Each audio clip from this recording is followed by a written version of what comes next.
Kitab Ratapan.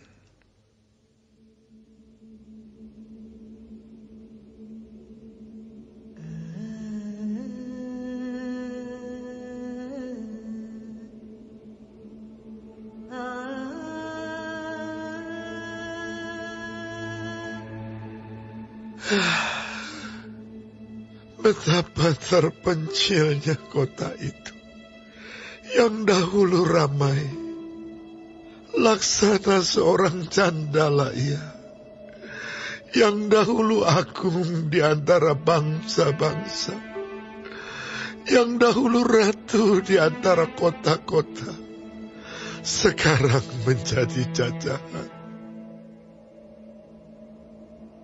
Pada malam hari, terseduh-seduh ia menangis. Air matanya bercucuran di pipi. Dari semua kekasihnya, tak ada seorang pun yang menghibur dia. Semua temannya mengkhianatinya. Mereka menjadi seterunya. Yehuda telah ditinggalkan penduduknya karena sengsara dan karena perbudakan yang berat. Ia tinggal di tengah-tengah bangsa-bangsa, namun tidak mendapat ketentraman.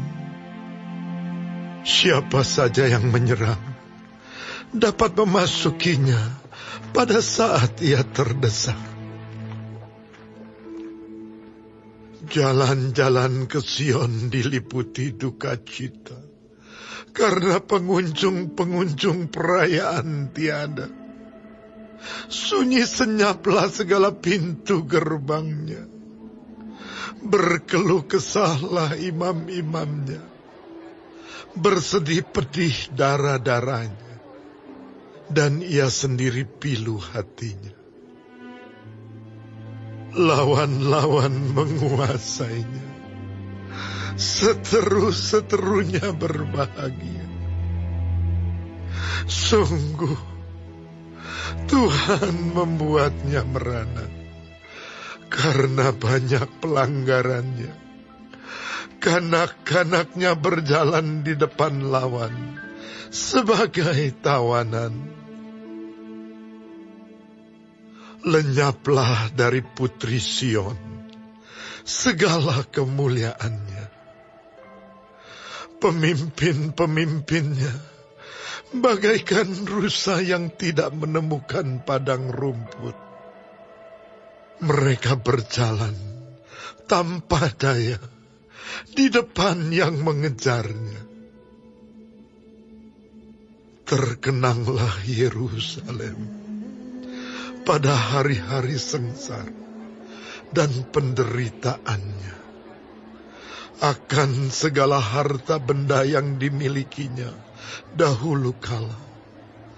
Tatkala penduduknya jatuh ke tangan lawan dan tak ada penolong baginya, para lawan memandangnya dan tertawa karena keruntuhannya. Yerusalem sangat berdosa, sehingga najis adanya. Semua yang dahulu menghormatinya, sekarang menghinanya, karena melihat telanjangnya. Dan dia sendiri berkeluh kesah, dan memalingkan mukanya. Kenajisannya melekat pada ujung kainnya. Ia tak berpikir akan akhirnya. Sangatlah dalam ia jatuh. Tiada orang yang menghiburnya. Ya Tuhan, lihatlah sengsaraku, karena si seteru membesarkan dirinya. Si lawan mengulurkan tangannya kepada segala harta bendanya. Bahkan harus dilihatnya bagaimana bangsa-bangsa masuk ke dalam tempat kudus-Nya. Padahal Engkau, ya Tuhan, telah melarang mereka untuk masuk jemaah-Mu. Berkeluh kesah seluruh penduduk, sedang mereka mencari roti. Harta benda mereka berikan ganti makanan untuk menyambung hidupnya. Lihatlah ya Tuhan, pandanglah betapa hina aku ini. Acuh tak acuhkah kamu sekalian yang berlalu?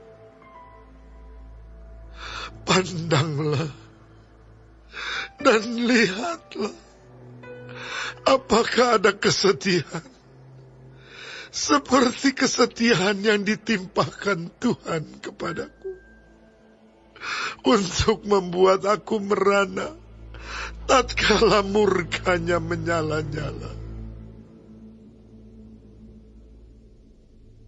Dari atas dikirimnya api masuk ke dalam tulang-tulangku. Dihamparkannya jaring di muka kakiku. Didesaknya aku mundur. Aku dibuatnya terkejut. Kesakitan sepanjang hari. Segala pelanggaranku adalah kuk yang berat.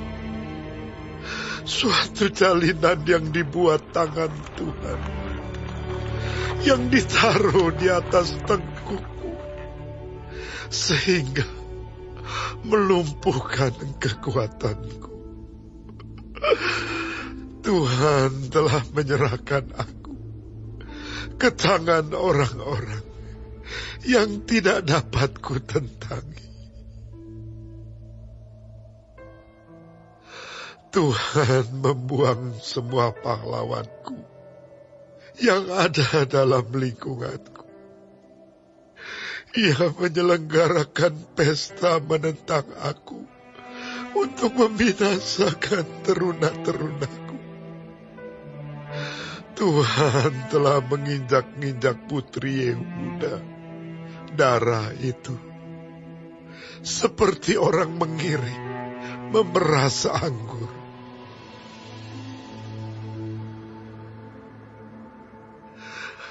Karena inilah aku menangis. Mataku mencucurkan air. Karena jauh daripadaku penghibur yang dapat menyegarkan jiwaku. Bingunglah anak-anakku, karena terlampau kuat si seteru. Sion mengulurkan tangannya, tetapi tak ada orang yang menghiburnya.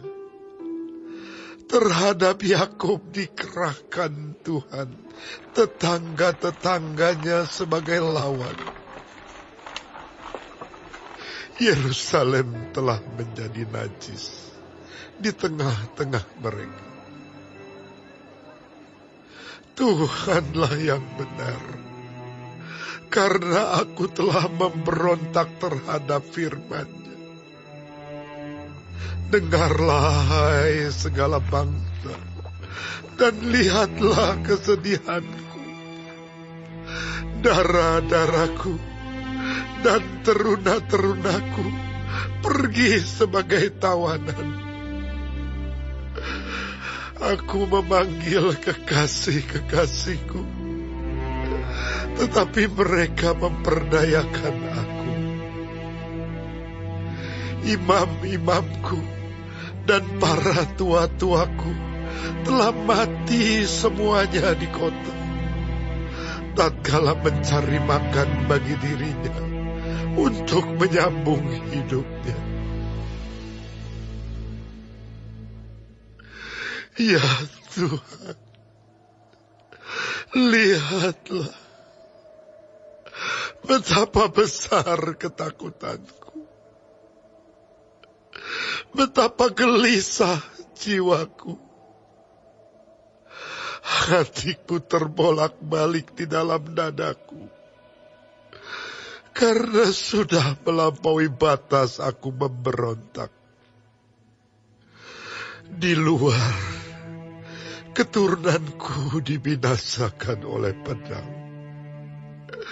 Di dalam rumah, oleh penyakit sampar. Dengarlah bagaimana keluh kesahku, sedang tiada penghibur bagiku. Seteru-seteruku mendengar tentang kecelakaanku. Mereka gembira karena Engkau yang mendatangkannya. Datanglah kiranya hari yang telah Engkau umumkan itu. Dan biarlah mereka menjadi seperti aku. Biarlah segala kejahatan mereka datang ke hadapan-Mu. Dan perbuatlah kepada mereka seperti Engkau telah perbuat kepadaku. Oleh karena segala pelanggaranku. Karena banyaklah keluh kesahku dan pedih hatiku.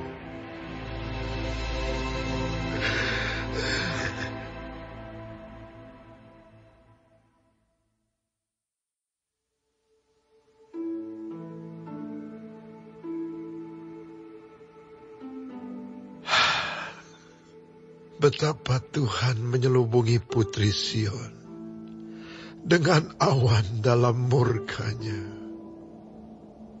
Keagungan Israel dilemparkannya dari langit ke bumi. Tak diingatnya akan tumpuan kakinya tatkala ia murka. Tanpa belas kasihan, Tuhan memusnahkan segala ladang Yakub. Ia menghancurkan dalam amarahnya benteng-benteng putri Yehuda. Ia mencampakkan ke bumi dan mencemarkan kerajaan dan pemimpin-pemimpinnya. Dalam murka yang menyala-nyala, ia mematahkan segala tanduk Israel, menarik kembali tangan kanannya pada waktu si seteru mendekat, membakar Yakub laksana api yang menyala-nyala, yang menjilat ke sekeliling. Ia membidikkan panahnya seperti seorang seteru dengan mengacungkan tangan kanannya seperti seorang lawan.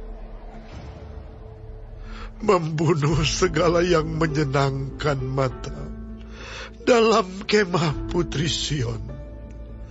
Memuntahkan geramnya seperti api. Tuhan menjadi seperti seorang seteru.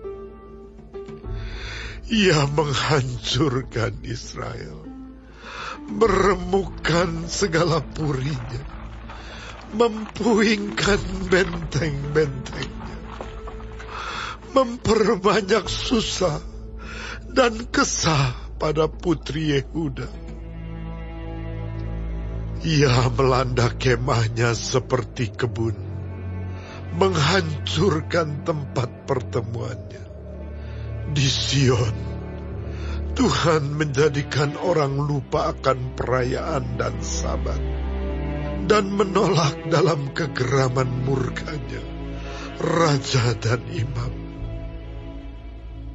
Tuhan membuang mesbahnya, meninggalkan tempat kudusnya, menyerahkan ke dalam tangan seteru tembok puri-purinya. Teriakan ramai mereka dalam bait Allah seperti keramaian pada hari perayaan jemaat. Tuhan telah memutuskan untuk mempuingkan tembok Putri Sion. Ia mengukur semuanya dengan tali pengukur. Ia tak menahan tangannya untuk menghancurkannya. Ia menjadikan berkabung tembok luar dan tembok dalam. Mereka merana semua. Terbenam gapura-gapuranya di dalam tanah. Tuhan menghancurkan dan meluluhkan palang-palang pintunya. Rajanya dan pemimpin-pemimpinnya berada di antara bangsa-bangsa asing. Tak ada petunjuk dari Tuhan. Bahkan nabi-nabi tidak menerima lagi wahyu daripadanya. Duduklah tertegun di tanah para tua-tua Putri Sion. Mereka menabur abu di atas kepala dan mengenakan kain kabung. Darah-darah Yerusalem menundukkan kepalanya ke tanah. Mataku kusam dengan air mata, remuk redam hatiku. Hancur habis hatiku karena keruntuhan putri bangsaku. Sebab jatuh pingsan kanak-kanak dan bayi di lapangan-lapangan kota. Kepada ibunya mereka bertanya, "Mana roti dan anggur?" Sedang mereka jatuh pingsan, seperti orang yang gugur di lapangan-lapangan kota ketika menghembuskan nafas di pangkuan ibunya. Apa yang dapat kunyatakan kepadamu? Dengan apa aku dapat menyamakan engkau, ya Putri Yerusalem? Dengan apa aku dapat membandingkan engkau untuk dihibur, ya Dara, Putri Sion? Karena luas bagaikan laut reruntuhanmu, siapa yang akan memulihkan engkau? Nabi-nabimu melihat bagimu penglihatan yang dusta dan hampa. Mereka tidak menyatakan kesalahanmu guna memulihkan engkau kembali. Mereka mengeluarkan bagimu ramalan-ramalan yang dusta dan menyesatkan. Sekalian orang yang lewat bertepuk tangan karena engkau. Mereka bersuit-suit dan menggelengkan kepalanya mengenai Putri Yerusalem. Inikah kota yang disebut orang, kota yang paling indah, kesukaan dunia semesta?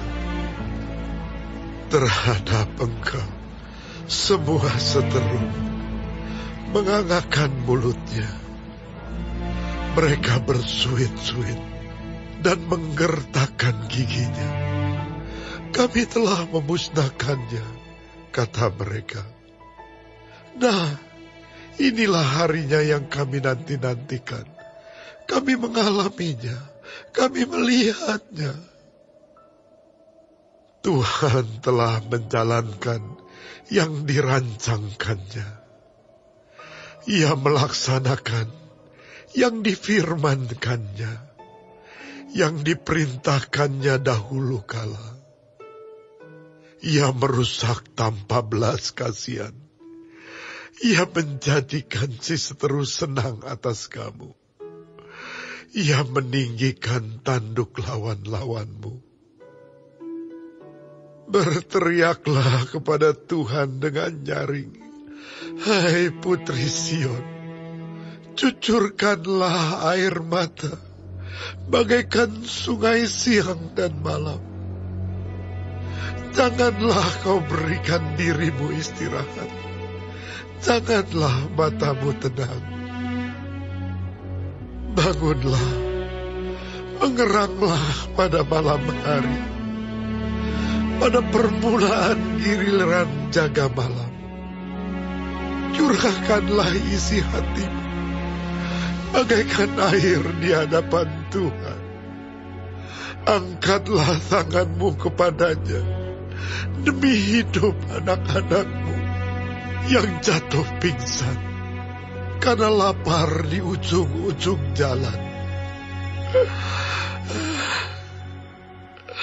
Lihatlah Tuhan, dan tiliklah, kepada siapakah kau telah berbuat ini? Apakah perempuan harus makan anak kandungnya? Anak-anak yang masih dibuai. Apakah dalam tempat kudus Tuhan harus dibunuh imam dan nabi? Terbaring di debu jalan, pemuda dan orang tua. Darah-darahku dan teruna-terunaku gugur oleh pedang. Engkau membunuh mereka tatkala engkau murka. Tanpa belas kasihan engkau menyembelih mereka. Seolah-olah pada hari perayaan engkau mengundang semua yang kutakuti dari sekeliling. Tatkala Tuhan murka, tak ada seorang yang luput atau selamat. Mereka yang kubuai dan kubesarkan dibinasakan seteruku.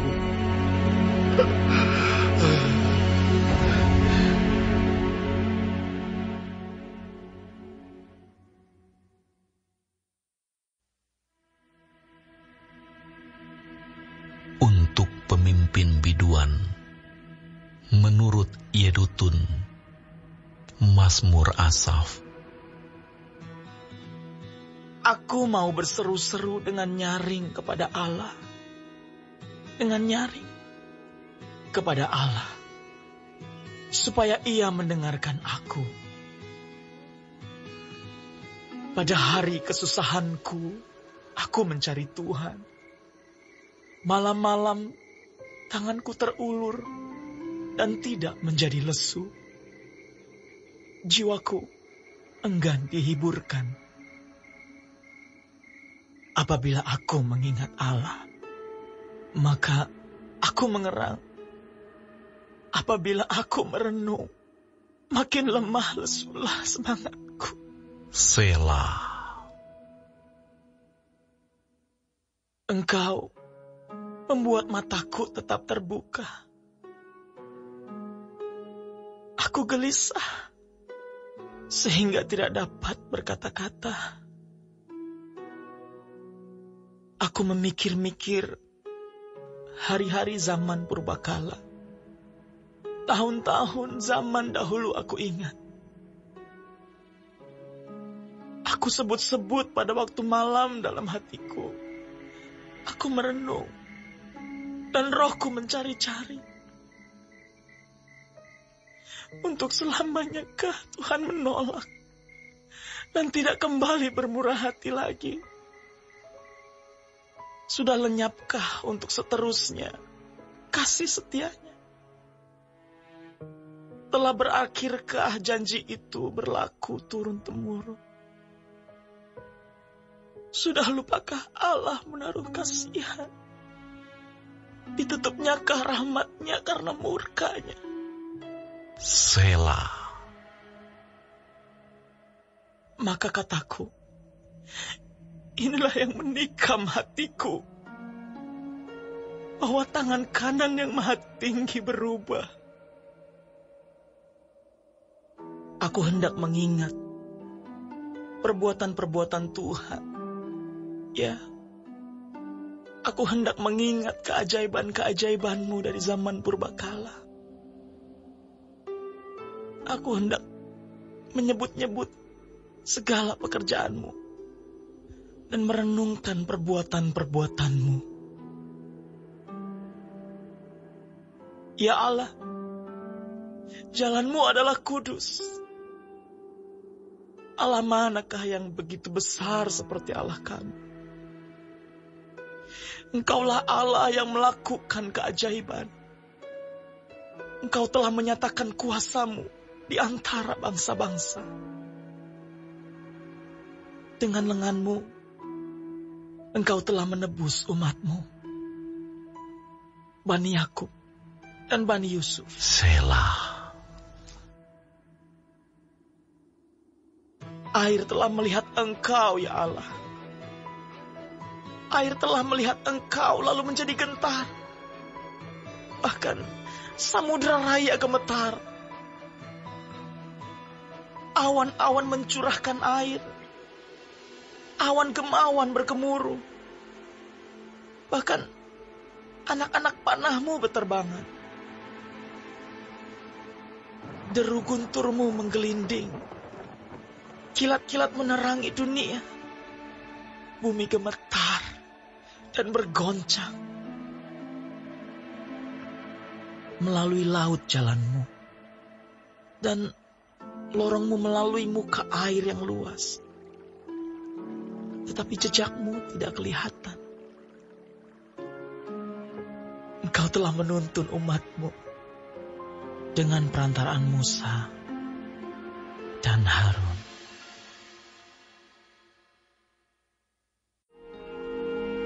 Siapa mengirim pesan dengan perantaraan orang bebal, mematahkan kakinya sendiri dan meminum kecelakaan? Amsal di mulut orang bebal adalah seperti kaki yang terkulai daripada orang yang lumpuh. Seperti orang menaruh batu di umban, demikianlah orang yang memberi hormat kepada orang bebal. Setelah Yesus mengatakan semuanya itu, keluarlah ia dari situ bersama-sama dengan murid-muridnya, dan mereka pergi ke seberang sungai Kidron. Di situ ada suatu taman, dan ia masuk ke taman itu bersama-sama dengan murid-muridnya. Yudas yang mengkhianati Yesus tahu juga tempat itu, karena Yesus sering berkumpul di situ dengan murid-muridnya. Maka datanglah Yudas juga ke situ, dengan sepasukan prajurit dan penjaga-penjaga bait Allah yang disuruh oleh imam-imam kepala dan orang-orang Farisi, lengkap dengan lentera, suluh, dan senjata. Maka Yesus yang tahu semua yang akan menimpa dirinya, maju ke depan dan berkata kepada mereka, "Siapakah yang kamu cari?" Jawab mereka, "Yesus dari Nazaret." Katanya kepada mereka, "Akulah dia." Yudas yang mengkhianati dia berdiri juga di situ bersama-sama mereka. Ketika ia berkata kepada mereka, "Akulah dia," mundurlah mereka dan jatuh ke tanah. Maka ia bertanya pula, "Siapakah yang kamu cari?" Kata mereka, "Yesus dari Nazaret." Jawab Yesus, "Telah kukatakan kepadamu, akulah dia. Jika aku yang kamu cari, biarkanlah mereka ini pergi." Demikian hendaknya, supaya genaplah firman yang telah dikatakannya, "Dari mereka yang engkau serahkan kepadaku, tidak seorang pun yang kubiarkan binasa." Lalu Simon Petrus yang membawa pedang, menghunus pedang itu, menetapkannya kepada hamba imam besar dan memutuskan telinga kanannya. Nama hamba itu Malkus. Kata Yesus kepada Petrus, "Sarungkan pedangmu itu. Bukankah aku harus minum cawan yang diberikan Bapa kepadaku?" Maka pasukan prajurit serta perwiranya dan penjaga-penjaga yang disuruh orang Yahudi itu menangkap Yesus dan membelenggu dia. Lalu mereka membawanya mula-mula kepada Hanas, karena Hanas adalah mertua Kayafas yang pada tahun itu menjadi imam besar. Dan Kayafaslah yang telah menasihatkan orang-orang Yahudi. Adalah lebih berguna jika satu orang mati untuk seluruh bangsa. Simon Petrus dan seorang murid lain mengikuti Yesus. Murid itu mengenal imam besar, dan ia masuk bersama-sama dengan Yesus ke halaman istana imam besar. Tetapi Petrus tinggal di luar dekat pintu. Maka murid lain tadi, yang mengenal imam besar, kembali keluar, bercakap-cakap dengan perempuan penjaga pintu, lalu membawa Petrus masuk. Maka kata hamba perempuan penjaga pintu kepada Petrus, "Bukankah engkau juga murid orang itu?" Jawab Petrus, Bukan? Sementara itu, hamba-hamba dan penjaga-penjaga bait Allah telah memasang api arang, sebab hawa dingin waktu itu, dan mereka berdiri berdiam di situ. Juga Petrus berdiri berdiam bersama-sama dengan mereka. Maka mulailah imam besar menanyai Yesus tentang murid-muridnya dan tentang ajarannya. Jawab Yesus kepadanya, Aku berbicara terus terang kepada dunia. Aku selalu mengajar di rumah-rumah ibadat dan di bait Allah, tempat semua orang Yahudi berkumpul. Aku tidak pernah berbicara sembunyi-sembunyi. Mengapakah engkau menanyai aku? Tanyailah mereka yang telah mendengar apa yang kukatakan kepada mereka. Sungguh, mereka tahu apa yang telah kukatakan. Ketika ia mengatakan hal itu, seorang penjaga yang berdiri di situ menampar mukanya sambil berkata, "Begitukah jawabmu kepada imam besar?" Jawab Yesus kepadanya, Jikalau kataku itu salah, tunjukkanlah salahnya. Tetapi jikalau kataku itu benar, mengapakah engkau menampar aku? Maka Hanas mengirim dia terbelenggu kepada Kayafas, imam besar itu. Simon Petrus masih berdiri berdiam. Kata orang-orang di situ kepadanya, "Hei, bukankah engkau juga seorang muridnya?" Ia menyangkalnya. Katanya, Bukan? Kata seorang hamba imam besar, seorang keluarga dari hamba yang telinganya dipotong Petrus. Bukankah engkau kulihat di taman itu bersama-sama dengan dia? Maka Petrus menyangkalnya pula. Dan ketika itu, berkokoklah ayam. Maka mereka membawa Yesus dari Kayafas ke gedung pengadilan. Ketika itu, hari masih pagi. Mereka sendiri tidak masuk ke gedung pengadilan itu, supaya jangan menajiskan diri, sebab mereka hendak makan Paskah.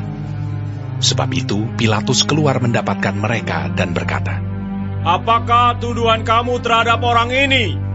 Jawab mereka kepadanya, Jikalau ia bukan seorang penjahat, kami tidak menyerahkannya kepadamu.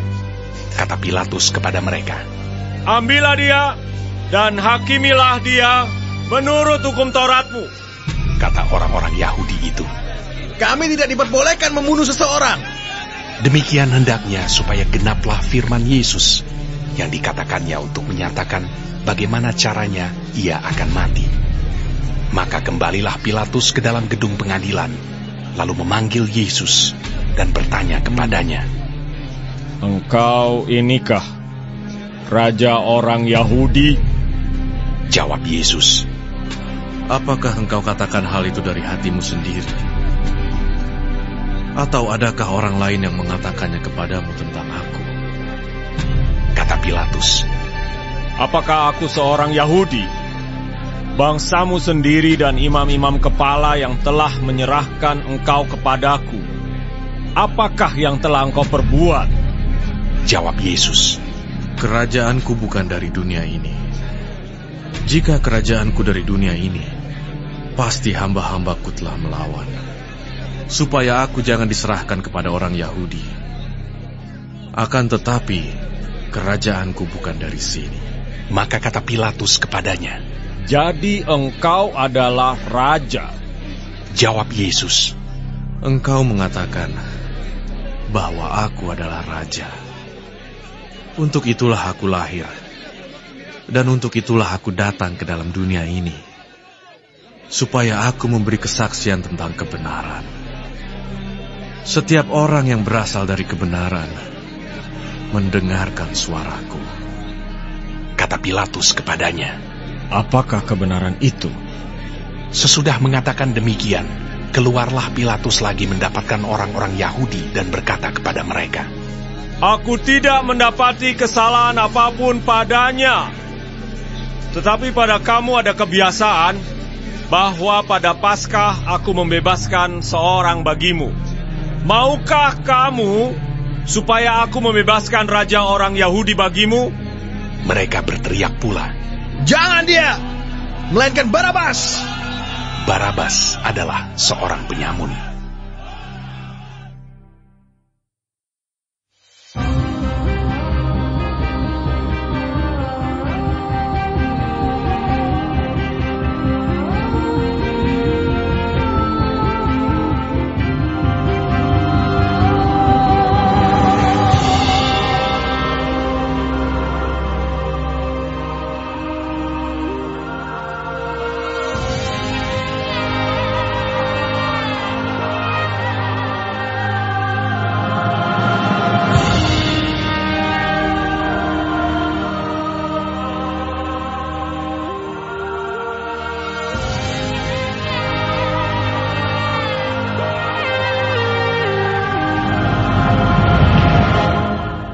Kitab 2 Petrus. Dari Simon Petrus, hamba dan rasul Yesus Kristus, kepada mereka yang bersama-sama dengan kami memperoleh iman oleh karena keadilan Allah dan Juru Selamat kita, Yesus Kristus. Kasih karunia dan damai sejahtera melimpahi kamu oleh pengenalan akan Allah dan akan Yesus, Tuhan kita. Karena kuasa ilahinya telah menganugerahkan kepada kita segala sesuatu yang berguna untuk hidup yang saleh oleh pengenalan kita akan Dia, yang telah memanggil kita oleh kuasanya yang mulia dan ajaib.